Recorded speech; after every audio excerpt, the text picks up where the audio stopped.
If you've ever had a bacterial infection like strep throat or the many other sorts of things that we take antibiotics for every day, you've used the discovery of this man, Alexander Fleming. He was the first person to discover antibiotics, and it was actually by accident. Like most people, I've had my fair share of infections like that I've had to use antibacterials for, antibiotics for. And I also took a neat little class in high school where I got to learn about antibiotics, such as how they work or where they come from. And I really liked that class, and it taught me a lot about both where they came from and how they were discovered.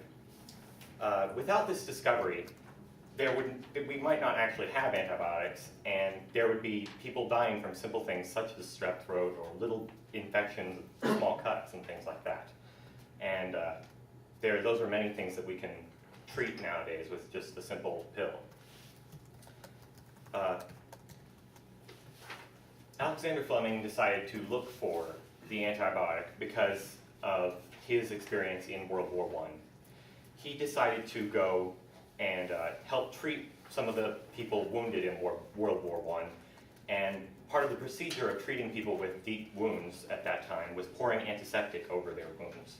And while the antiseptic would kill most of the bacteria in the wound, it would also kill white blood cells, which actually help heal the wound. So it would actually make it worse.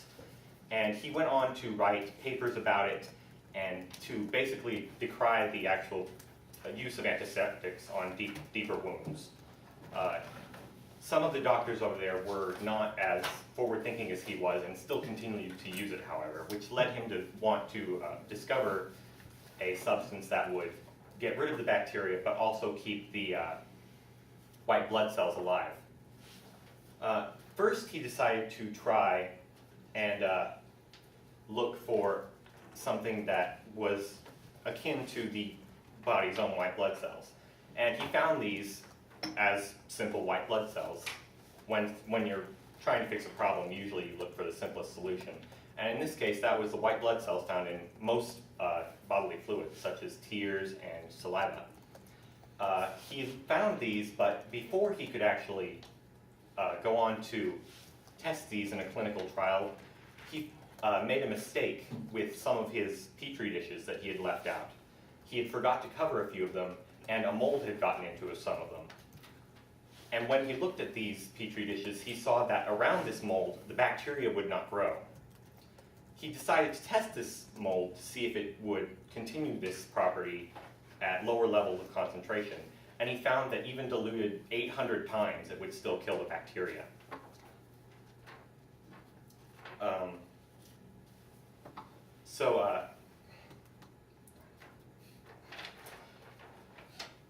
He named this substance penicillin after he found out that it was in the penicillium family.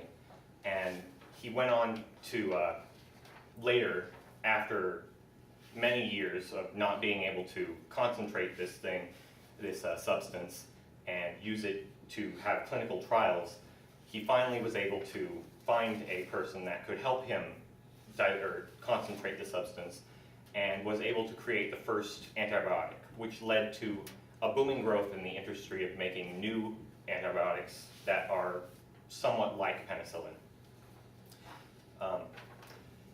His discovery led to antibiotics and many things that we hold to be just commonplace today, which were extremely useful back then.